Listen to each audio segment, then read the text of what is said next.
ഏവർക്കും നമസ്കാരം. അമൃതം രാമായണത്തിലേക്ക് സ്വാഗതം. നമുക്ക് ഇന്നലെ രാവണവധത്തെ നമുക്ക് പ്രദാനം ചെയ്തു. എങ്കിലും അതിൻ്റെ ഒരു സൂചന എന്നുള്ള രീതിയിൽ കുറച്ച് കാര്യങ്ങളാണ് നിങ്ങളുടെ മുന്നിൽ സമർപ്പിക്കാൻ സാധിച്ചത്. അവിടെ ലക്ഷ്മണൻ വീണ്ടും രാമൻ്റെ അടുത്തേക്ക് ചെന്ന് ആ രാമനോട് ചോദിക്കുന്നു, അങ്ങ് പറഞ്ഞയച്ചു, ഞാൻ ചെന്നു, പക്ഷേ അദ്ദേഹം ഒന്നും പറഞ്ഞു തന്നില്ല. അപ്പോൾ ശ്രീരാമൻ ചോദിച്ചു, നീ എവിടെ നിന്നുകൊണ്ടാണ് ചോദിച്ചത് എന്ന് ചോദിച്ചു. അപ്പോൾ ഞാൻ മുഖത്തിൻ്റെ അടുത്ത് തലയുടെ ഭാഗത്ത് നിന്നിട്ടാണ് ചോദിച്ചത്. അപ്പോൾ നമ്മളെല്ലാ ഫോട്ടോയിലും കാണാറുണ്ട് അല്ലേ, ഗുരുവിൻ്റെ പാദത്തിലിരുന്നു കൊണ്ടാണ് ഗുരുവിനോട് ശിഷ്യൻ ചോദിക്കുന്ന ചോദ്യങ്ങൾക്ക് ഗുരു ആത്മതത്വം പകർന്നു കൊടുക്കുക എന്നുള്ളത്. അപ്പം അതേപോലെ രാവണൻ്റെ പാദങ്ങളിൽ ചെന്ന് നിന്ന് ആ പാദങ്ങൾ നിൽക്കുന്ന ഭാഗത്ത് നിന്ന് എന്ത് ചെയ്യണം, രാവണനോട് ചോദിക്കാൻ പറഞ്ഞു. അപ്പം ഇത് ഏറ്റവും വലിയൊരു മഹത്തായ ആശയം തന്നെയാണ്. ഇത് രാമായണത്തിൽ നമുക്ക് കൃത്യമായി പറയുന്നുണ്ട് അല്ലേ. ആ ഗുരുവിൻ്റെ പാദങ്ങളിൽ ചെന്ന് ഒരു ശാസ്ത്രം നമ്മുടെ ഹൃദ്യസ്ഥമാക്കണമെങ്കിൽ, ആ ശാസ്ത്രം നമുക്ക് അനുഗ്രഹീതമാവണമെങ്കിൽ എന്ത് ചെയ്യണം, നമ്മൾ ഓരോരുത്തരും ആ ഗുരുപാദത്തിൽ നിന്നുകൊണ്ട് പഠിക്കാൻ നമുക്ക് സാധിക്കണം. അതേപോലെ രാവണൻ്റെ പാദത്തിൽ ചെന്ന് നിന്നുകൊണ്ട് ചോദിക്കാൻ വേണ്ടി പറഞ്ഞു അല്ലേ. അപ്പോൾ ശിഷ്യൻ എങ്ങനെയാണ് ഗുരുവിൻ്റെ മുഖത്ത് നിന്ന് ആ വാക്കുകൾ ലഭിക്കേണ്ടത് എന്നുള്ള ആശയത്തോടുകൂടി നിൽക്കാൻ വേണ്ടി പറഞ്ഞു. നേരെ മറിച്ച് എൻ്റെ ജ്യേഷ്ഠത്തിയമ്മയെ തട്ടിക്കൊണ്ടുപോയ ആളായിട്ടും എൻ്റെ ജ്യേഷ്ഠനുമായിട്ട് യുദ്ധം നടത്തിയ ആളായിട്ടും എൻ്റെയും എൻ്റെ സമൂഹത്തെയും ഇല്ലാതാക്കുന്ന ആളായിട്ടൊക്കെ നമ്മൾ കണ്ടു കഴിഞ്ഞാൽ അവിടെ അഹങ്കാരമോ ദേഷ്യമോ എല്ലാം വരും. പ്രത്യേകിച്ച് ലക്ഷ്മണനെ നമുക്ക് കാണുന്ന സമയത്ത് ഒരുപാട് ദേഷ്യങ്ങളുള്ള ഒരു വ്യക്തിയായിട്ട് നമുക്ക് കാണാം. അപ്പം അങ്ങനെയുള്ള ലക്ഷ്മണനോട് ആ രാവണൻ്റെ ആപ്തവാക്യങ്ങൾ നമ്മൾ കേൾക്കാനും പറയുന്നു അല്ലേ. ഒരിക്കലും നമ്മളെ ആരോടും നമ്മുടെ ദൗർബല്യത്തെ പറഞ്ഞു കൊടുക്കാതിരിക്കാൻ സാധിക്കണമെന്നൊക്കെ പറഞ്ഞു കൊടുക്കുന്നുണ്ട് അല്ലേ. അപ്പം ലക്ഷ്മണനോട് ആ വാക്യം, ലക്ഷ്മണനോട് പറയുന്ന രാവണൻ്റെ തത്വത്തെ നമുക്ക് നമ്മുടെ കുട്ടികൾക്ക് പകർന്നു കൊടുക്കാൻ സാധിക്കണം. ആരെയും വിശ്വസിച്ച് ഒന്നും ചെയ്യാതിരിക്കാനും ആരെയും ദൗർബല്യത്തിൻ്റെ ഭാഗത്ത് നിന്ന് നമ്മൾ ചതിക്കാതിരിക്കാനും വഞ്ചിക്കാതിരിക്കാനും എല്ലാം നമ്മൾ പഠിപ്പിക്കുന്ന ഒരു രാമസന്ദേശം നമുക്ക് കാണാം, അല്ലെങ്കിൽ രാവണ സന്ദേശം നമുക്ക് കാണാം. അങ്ങനെ ആ രാവണൻ മണ്ഡോദരി വന്ന് അവിടെ യുദ്ധക്കളത്തിൽ മണ്ഡോദരി എത്തുന്നതും അവിടെ കരച്ചിലും എല്ലാം നമുക്ക് കേൾക്കാൻ സാധിക്കും. അങ്ങനെ ആ രാവണൻ്റെ ആത്മാവ് രാമനിലേക്ക് തിരിച്ചെത്തുന്നതായിട്ട് നമുക്ക് കാണാൻ സാധിക്കും. ചിന്തിച്ചു നോക്കൂ അല്ലേ. ഇവിടെ എല്ലാം രാമനിലേക്ക് എത്താനുള്ള ശ്രമത്തിലാണ് രാമായണം മുഴുവൻ നമുക്ക് കാണിച്ചു തന്നിരിക്കുന്നത്. അതിൽ പല ഉപഭോഗ സംസ്കാരങ്ങൾ, ഭോഗസുഖത്തിനായിട്ടിരിക്കുന്ന ആൾക്കാരെല്ലാം അവരുടെ തത്വങ്ങൾ രാമതത്വങ്ങൾ മനസ്സിലാക്കി ആ രാമനിലേക്ക് ഉയർന്ന് ചിന്തിക്കുവാനും പ്രവർത്തിക്കുവാനും ചെയ്തപ്പോൾ അവിടെ നിന്നും നമുക്ക് കാണാൻ സാധിച്ചു, രാമൻ്റെ തിരിച്ചുള്ള യാത്രയിലേക്ക് വിഭീഷണനോട് പറയാണ്, അല്ലയോ വിഭീഷണ, സീതയെ അതിഗംഭീരമായി അലങ്കരിച്ച് എവിടേക്ക് എത്തിക്കണം, ഇവിടേക്ക് എത്തിക്കാൻ വേണ്ടി പറയും. അപ്പോൾ സീത പോലും ആ നിമിഷം ആലോചിച്ചു അത്രേ, രാമൻ എൻ്റെ 1 വർഷമായിട്ടുള്ള ഈ കാത്തിരിപ്പ് അശോകവനിയിൽ ഞാൻ ഒന്നും കഴിക്കാതെ ഇരിക്കുന്ന, ഉണങ്ങിയ ഇല പോലെ ഇരിക്കുന്ന ആളെ കാണാൻ എങ്ങനെയെങ്കിലും വരട്ടെ എന്നുള്ളത് അല്ലേ. എപ്പോഴും നമുക്ക് ഇവിടെയും നമുക്ക് നോക്കിയാൽ അറിയാം, സ്ത്രീകളെപ്പോഴും ഒരു ദിവസം പട്ടിണിയാണ്, ഒരു ദിവസം ഏകാദശി ഇരുന്നാൽ പോലും, അല്ലെങ്കിൽ 3 ദിവസം പട്ടിണി ഇരുന്നാൽ പോലും അവർ പറയുന്നത്, ഞാനൊന്നും മെലിഞ്ഞു ഉണങ്ങി, ഇതൊന്നും ശ്രദ്ധിക്കണമെന്നില്ലേ എന്നുള്ള ചോദ്യത്തിലേക്ക് ഉത്തരം കൊടുക്കേണ്ട ആവശ്യകത ഇന്ന് പുരുഷന്മാർക്ക് ഭർത്താവന്മാർ വരാറുണ്ട്. അപ്പോൾ അതേപോലെ 1 വർഷമായിട്ട് അശോകവനിയിൽ കഴിയുന്ന സീതയെ കാണുവാൻ ശ്രീരാമൻ അങ്ങോട്ട് എത്തുമെന്നാണ് വിചാരിച്ചത്. പക്ഷേ സീതയെ ഇങ്ങോട്ട് കൂട്ടിക്കൊണ്ടുവരാൻ വേണ്ടി വിഭീഷണനോട് പറയുന്നു. ആ സമയത്ത് വിഭീഷണനോട് പറയുന്ന വാക്ക്, അലങ്കരിച്ച്, എങ്ങനെയാണ് അയോധ്യയിലേക്ക് നിങ്ങൾ ഒരു രാജ്ഞിയെ അയക്കുന്നത്, അല്ലെങ്കിൽ വസ്ത്രങ്ങളെല്ലാം മാറ്റി അതിഗംഭീരമാക്കി ആഭരണത്തോടുകൂടി അയച്ചു തരാൻ വേണ്ടി പറയും. അങ്ങനെ തിരിച്ച് സീതാമാതാവിനെ രഥത്തിൽ കൊണ്ടുവരുന്ന വിഭീഷണൻ ആ സമയത്ത് രഥം അവിടെ നിൽക്കട്ടെ, അതിൽ നിന്നും ഇറങ്ങി വരാൻ വേണ്ടി പറയുന്നു. അവിടെയും നോക്കിക്കഴിഞ്ഞാൽ പറയുന്ന രാമന്റെ വാക്ക്, ഇത്രയും വാനരന്മാർ ഇതുവരെ സീതയെ കണ്ടിട്ടില്ല, അവരെന്തിനാ കഷ്ടപ്പെട്ടതെന്ന് പോലും അവർക്ക്, എന്തിനാണ് യുദ്ധം നടന്നത് പോലും അവർക്കറിയില്ല. സത്യമല്ലേ? ഈ ഒരു സീതയ്ക്ക് വേണ്ടിയിട്ടാണോ ശ്രീരാമൻ ഇങ്ങനെ യുദ്ധം ചെയ്തത് എന്ന് മനസ്സിലാക്കിയെടുക്കേണ്ട ഉത്തരവാദിത്വം അവർക്ക് കൂടിയുണ്ട്. അപ്പോൾ സീതയെ അവർ കാണണം അല്ലേ? അവിടെ നമുക്ക് നോക്കിയാൽ ഹനുമാൻ സ്വാമി കണ്ടു ഞാൻ സീതയെ എന്ന് നമുക്ക് കാണിച്ചു തന്നു അല്ലേ?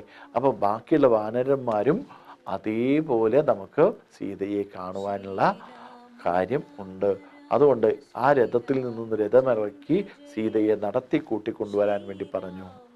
അവിടെ ലക്ഷ്മണനോട് പറഞ്ഞു, ചിതയ്ക്ക് മറ്റേ അഗ്നി ജ്വലിപ്പിക്കാൻ വിറക് കൂട്ടി അഗ്നി ദഹിപ്പിച്ച് ആ അഗ്നിയിലൂടെ സീതയെ നടത്തി അഗ്നി പരീക്ഷണം നടത്തി ഏറ്റവും നല്ല പതിവ്രത ധർമ്മത്തെ കാണിച്ചു തരുന്ന ഒരു പ്രചോദനം നമുക്കവിടെ കാണുന്നു. അഗ്നി പരീക്ഷ നടത്തി സീതയെ ഏറ്റുവാങ്ങുന്ന ശ്രീരാമനെ നമുക്ക് കാണാം അല്ലേ?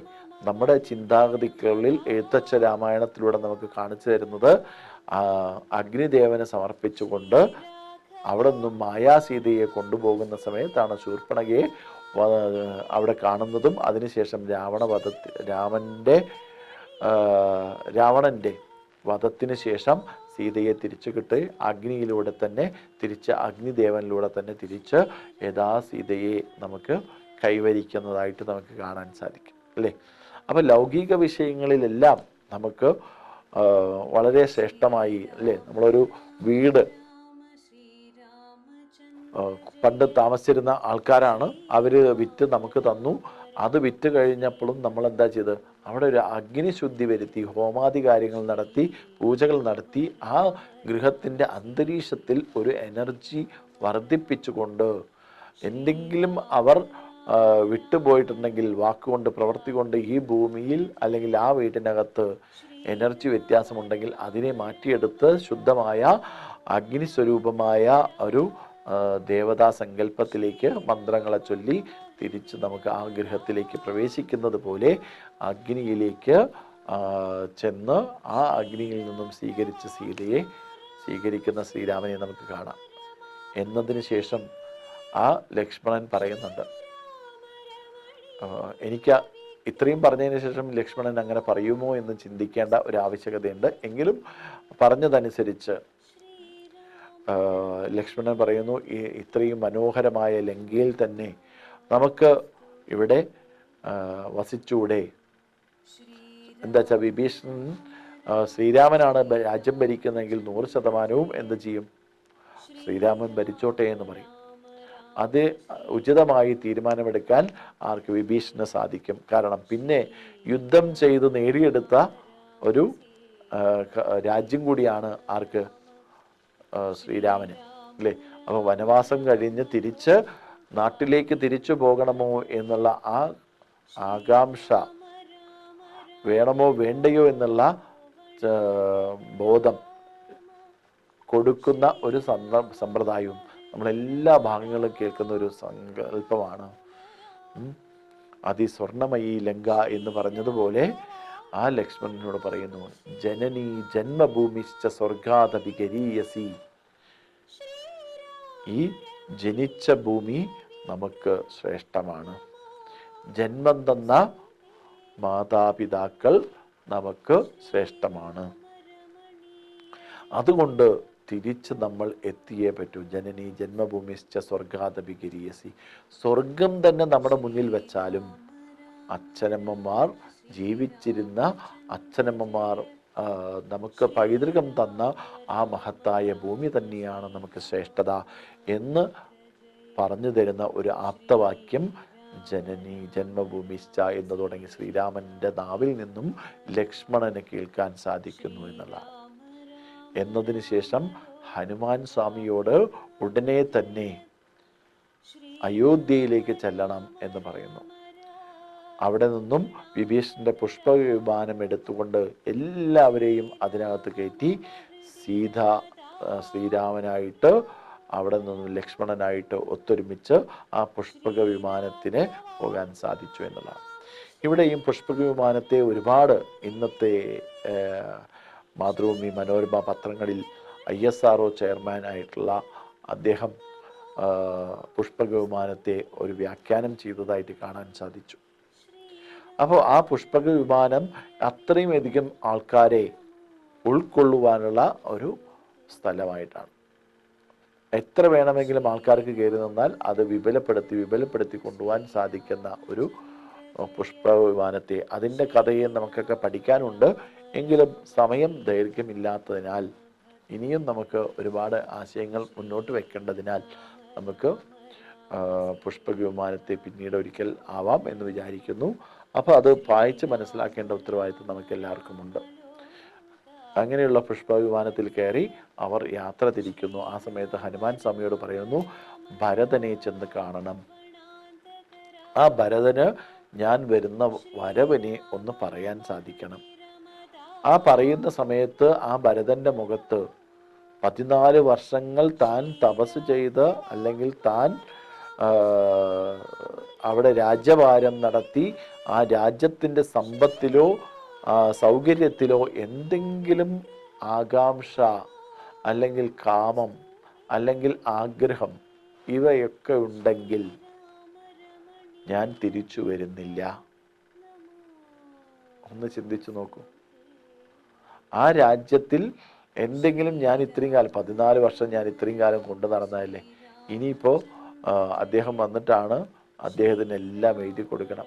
ഇതൊക്കെ ശരിയാണോ എന്ന് ചിന്തിക്കുന്ന ഒരു കർമ്മമുണ്ട് അല്ലേ. അപ്പൊ അങ്ങനെയുള്ള വേദനാജനകമായ കാര്യങ്ങൾ അവിടെ നടക്കുന്നുണ്ടോ എങ്കിൽ, എങ്ങാനും രാമൻ വരുന്നു എന്ന് പറഞ്ഞു കഴിഞ്ഞാൽ ആ ഭരതന്റെ മുഖത്ത് ഭാവവ്യത്യാസങ്ങൾ എന്തെങ്കിലും ഉണ്ടെങ്കിൽ എന്നോട് തിരിച്ചു പറയണം അല്ലേ. നമ്മൾ പറയാം, ഓ അയ്യോ കഷ്ടമായി പോയി, ഞാൻ ഇത്രയും കാലം ഇത്രയും നന്നായി സംരക്ഷിച്ചതാണ്, അതിനെ ഇപ്പോൾ അദ്ദേഹത്തിൻ്റെ കൈകളിൽ കൊടുക്കണം, അല്ലെങ്കിൽ ഞാൻ ഇത്രയും സ്വത്തും സമ്പത്തും എല്ലാം സ്വീകരിച്ച് മുന്നോട്ട് പോയതാണ് എന്നൊക്കെ ചിന്തിക്കുമ്പോൾ അവിടെ അല്ലേ. അപ്പോൾ അത് മാറ്റിയെടുക്കാൻ നമുക്ക് സാധിക്കണം അല്ലേ. ആസക്തി കൊണ്ട് നമ്മൾ തെറ്റായ കാര്യങ്ങൾ ചെയ്യാതിരിക്കാൻ നമുക്ക് പറഞ്ഞു തരുന്ന ഭാഗമാണ് ഭരതനും ഹനുമാനും വീണ്ടും കണ്ടുമുട്ടുന്ന സമയത്ത് ആ രാമൻ വരാൻ വേണ്ടി കാത്തിരിക്കുന്നു. ആ സമയത്ത് ഹനുമാൻ സ്വാമി എത്തുമ്പോൾ അവിടെ ചിത കൂട്ടി 14 വർഷം കഴിഞ്ഞു, ഇനി രാമൻ വന്നില്ലെങ്കിൽ ഞാൻ അഗ്നിക്ക് ഇരയാകുമെന്നുള്ള അഗ്നി പ്രദക്ഷിണം ചെയ്തുകൊണ്ടിരിക്കുന്ന ആ ഭരതനെ കാണുമ്പോൾ ആ ശ്രേഷ്ഠത, സഹോദരന്മാരുടെ ആ ഒരു ഭാവത്തിലുള്ള ശ്രേഷ്ഠത നമുക്ക് ഉറപ്പുവരുത്താൻ സാധിക്കും അല്ലേ. ആ ലക്ഷ്മണൻ ഒന്ന് വീണ് കടന്നപ്പോൾ ആ രാമൻ ദുഃഖിച്ചത് നമുക്ക് കാണാൻ സാധിക്കും. ഇവിടെ രാമൻ 1 മണിക്കൂറോ 1 ദിവസമോ വൈകിയാൽ ഞാൻ ആത്മാഹുതി ചെയ്യും, അഗ്നിയിലേക്ക് ചാടി എന്ന് പറയുന്ന ഭരതനെ നമുക്ക് കാണാൻ സാധിക്കും. അപ്പൊ ഇത്തരത്തിലുള്ള ഒരു രാമൻ സങ്കല്പം രാമായണം നമുക്ക് കാണാൻ സാധിക്കുന്നത് കാളിദാസന്റെ സൂര്യവംശത്തിലെ രഘുവംശത്തിലെ ആൾക്കാരെ കുറിച്ച് പറയുന്നു. ശൈശവേ അഭ്യസ്ത വിദ്യാനാം യൗവനെ വിഷയേഷിനാം വാർദ്ധക്യേ മുനിവൃദ്ധാനാം യോഗേനാം തനൂജതാം. ശൈശവത്തിൽ നല്ല വിദ്യകൾ പഠിച്ച് യൗവനപ്രായത്തിൽ അതിനെ സാധന ചെയ്ത് വാർദ്ധക്യത്തിൽ ത്യാഗം ശീലമാക്കുകയും അങ്ങനെ യോഗികളായിരുന്ന ഇക്ഷ്വാകു വംശത്തിലെ രാജാക്കന്മാരെ നമുക്ക് കാണാൻ സാധിക്കും. അപ്പോൾ കാളിദാസൻ രഘുവംശത്തിൽ പറയുന്ന ഒരു കാര്യമാണ് ഇപ്പോൾ ഞാൻ വായിച്ചത്. സൂര്യവംശ രാജാക്കന്മാരുടെ മഹത്വം നമുക്ക് പാടി പാടി ഉയർത്തിയേ മതിയാവൂ. അതിന് എഴുത്തച്ഛൻ കിളിപ്പാട്ടിലൂടെ നമുക്ക് കൊണ്ടുവന്നു. വാൽമീകി ഒരു കിളി അസ്ത്രമെയ്ത് അവിടെ മാനിഷാദയിലൂടെ കൊണ്ടുവന്നു. ഒരു കാട്ടാളനെ ശാപമാക്കി മാറ്റിക്കൊണ്ട് ഒരു മുൻനിർത്തിക്കൊണ്ട് നമുക്ക് കാണുന്നു. അപ്പൊ ഇങ്ങനെയുള്ള രാമരാജ്യത്തിലേക്ക് ഉയർന്ന് ചിന്തിക്കാനും ഉയർന്ന് പ്രവർത്തിക്കുവാനും ഉയർന്ന തത്വത്തെ മനസ്സിലാക്കുവാനും ഉയർന്ന സംരംഭങ്ങളെ ഉയർത്തിക്കൊണ്ടുവരാനും ഈ രാജ്യത്തിൻ്റെ മൂല്യത്തെ ഉയർത്തിക്കൊണ്ടുവരാനുമെല്ലാം നമ്മൾ കഷ്ടപ്പെടേണ്ടതാണ്. അതിനുള്ള ഒരു വിദ്യാഭ്യാസ നയം നമുക്ക് ഉണ്ടാക്കിയെടുക്കണം. രാമരാജ്യത്തിൻ്റെ ഒരു മഹത്വത്തെ. അപ്പോൾ ഇവിടെയും സ്വാമി വിവേകാനന്ദൻ പറയുന്നു, religion is your back bone. If you leave it and take it to any other's craft, neither politics of anything else, you will be exiting infinity of years. ഭാരത സംസ്കാരം സനാതന ധർമ്മത്തെ നമ്മൾ അനുസരിച്ചുകൊണ്ട് ഈശ്വരൻ തന്നെ നമ്മളെ ഇല്ലാതാക്കുകയും അടുത്ത 50 വർഷത്തിനുള്ളിൽ സനാതന ധർമ്മത്തെ ഉയർത്തിക്കൊണ്ടുവരികയും ചെയ്യുന്ന ഒരു കർമ്മ പദ്ധതി നമുക്കുണ്ട് എന്ന് Swami Vivekananda, religion is your back bone, അല്ലേ? റിലീജിയൻ എന്ന് വെച്ചാൽ മതം തന്നെ. അത് ഹിന്ദു മതം, ആചാരമതം അല്ലെങ്കിൽ സനാതന ധർമ്മം. അപ്പോൾ അത് നമ്മുടെ നട്ടെല്ലാണ്. ആ നട്ടെല്ല് നമുക്ക് നിവർന്നു നിൽക്കാനും ആ നട്ടലിന് ഒരു ക്ഷതമേൽക്കാതിരിക്കാനും നമുക്ക് എന്തിനു വേണ്ടി പരിശ്രമിക്കാം? ആ പരിശ്രമം നമുക്ക് സ്വായക്തമാക്കാം, സ്വന്തം ജീവിതമാക്കാം, സ്വന്തം പരിശ്രമം കൊണ്ട് മറ്റുള്ളവരെയും വശത്താക്കാം, അല്ലേ? മതം മാറ്റാമെന്നല്ല പറഞ്ഞത്, മതത്തിൻ്റെ അടിസ്ഥാനത്തിൽ നമുക്ക് ജീവിക്കാം. ആ ഹിന്ദു ആചാരത്തോടുകൂടി ആത്മവിശ്വാസത്തോടുകൂടി നമുക്ക് മുന്നോട്ട് പോകാം. സ്വാമി വിവേകാനന്ദൻ്റെ ഒരു കാഴ്ചപ്പാട് വന്നപ്പോൾ നിങ്ങളുടെ മുന്നിൽ ഒരു കാര്യം കൂടി പറയുകയാണ്.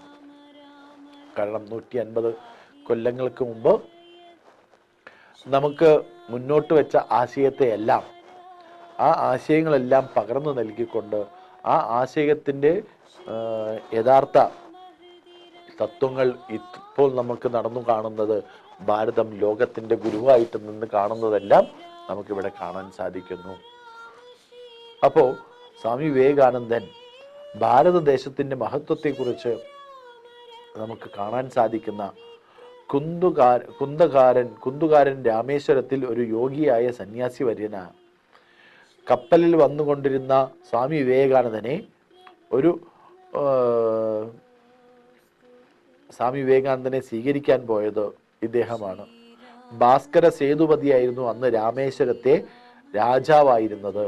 ആ രാജപദവിയിലുള്ള ആള് സ്വാമി വിവേകാനന്ദനെയും അതുപോലെ വിവേകാനന്ദന്റെ ഗുരുവിൻ്റെ ശിഷ്യനായ വിവേകാനന്ദൻ ഒരുമിച്ച് പഠിച്ച വ്യക്തിയുമായിരുന്ന സന്യാസിയും രണ്ടുപേരും കൂടി സ്വീകരിക്കാൻ പോയി എന്നാണ്. അപ്പൊ സ്വാമി രാമകൃഷ്ണാനന്ദ സ്വാമിജിയുടെ സ്വാമിജിയെ കൂട്ടിക്കൊണ്ടുവരാൻ പോയി. വിവേകാനന്ദനും രാമകൃഷ്ണദേവനും രാമകൃഷ്ണാനന്ദയും രാമകൃഷ്ണദേവന്റെ ശിഷ്യനാണ്. പക്ഷേ വിവേകാനന്ദൻ ശിവാംശമാണ് എന്ന് രാമകൃഷ്ണദേവൻ പറഞ്ഞു കൊടുക്കുന്നത് രാമകൃഷ്ണാനന്ദ സ്വാമി അറിയുമായിരുന്നു.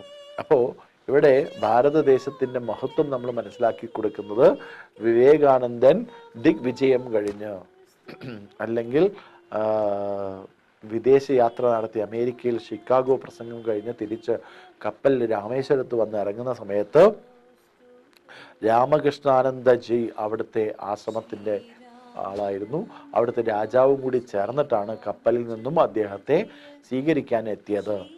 ആ സമയത്ത് രാജാവും ഈ രാമകൃഷ്ണാനന്ദയും ആ കപ്പൽ വരുന്ന സമയത്ത് അതിനെ ബോട്ട് കൊണ്ടൊരു പ്രദക്ഷിണം ചെയ്തു.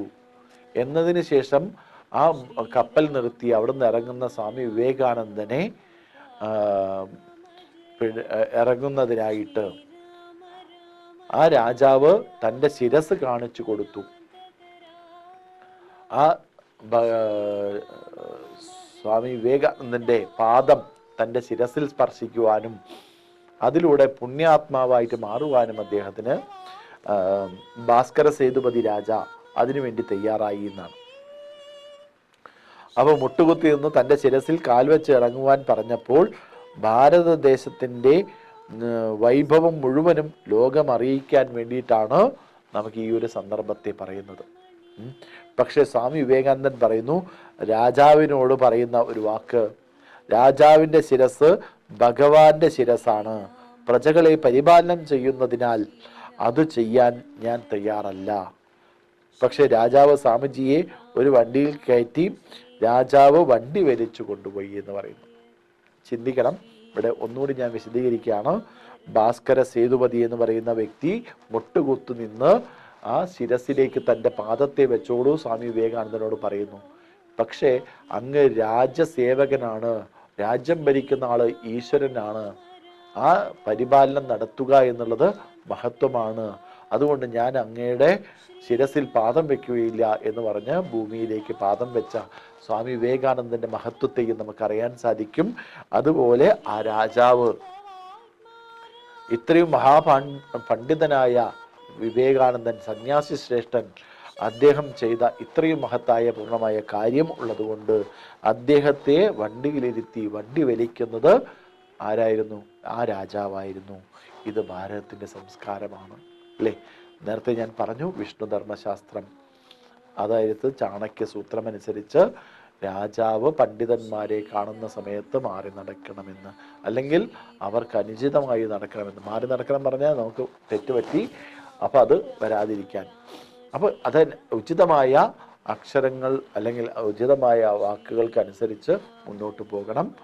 അപ്പോൾ ഇങ്ങനെയുള്ള ഒരു ഭാരതീയ സംസ്കാരത്തെയാണ് രാമതത്വത്തിലൂടെ നമുക്ക് കേൾക്കാൻ സാധിക്കുന്നത്.